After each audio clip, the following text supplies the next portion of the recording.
Star Destroyers dominate the original trilogy, but what about their predecessors? During the Clone Wars, the Venator-class Star Destroyer was everywhere. We saw hundreds of them, carrying Jedi, clones, and entire fighter wings across the galaxy. They were the backbone of the Republic fleet. So here's the question, why don't we see the Rebel Alliance using Venators? Wouldn't those ships have been perfect for their war against the Empire?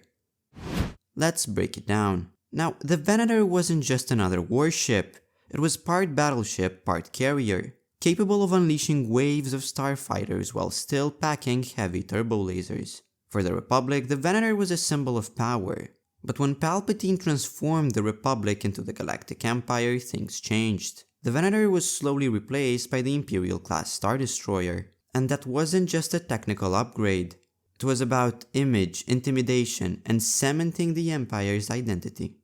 Now, why didn't the Rebels try to get their hands on some Venators? Well, there are a few big reasons. First, they were quite outdated. By the time of the Rebellion, Venators were outdated. The Imperial-class destroyer was tougher, had stronger shields, and carried more advanced systems.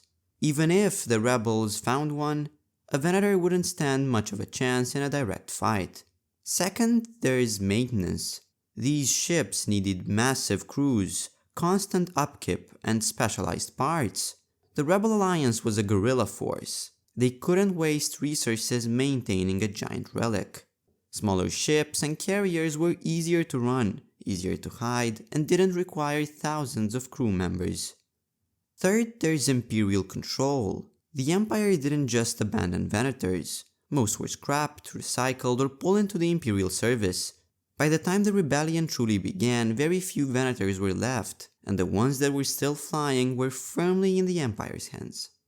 And fourth, Rebel strategy. The Rebels didn't want to fight the Empire on equal terms. They weren't building a clone-era navy, they were creating a hit-and-run force.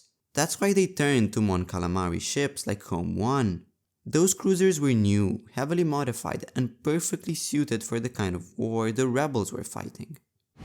Nevertheless, it's still important to mention that in Star Wars Legends there are a few cases of Venators being used by warlords, mercenaries, and small resistance groups. But in canon, by the time of the Galactic Civil War, the Venator was a relic. The Rebels weren't looking for relics, they needed fresh, reliable ships that could actually survive in a galaxy ruled by the Empire. So in short, the Rebels didn't use Venators because they were outdated, resource-hungry, and mostly destroyed or captured long before the Alliance was formed. The Venator may have been the pride of the Republic, but by the time of the Rebellion it was a ghost of another war. But what do you think? Would the Rebels have stood a better chance if they managed to save a few Venators? Also, in case you want to dive deeper, check out this video I made on all Imperial ranks explained, from Stormtrooper to Grand Moff.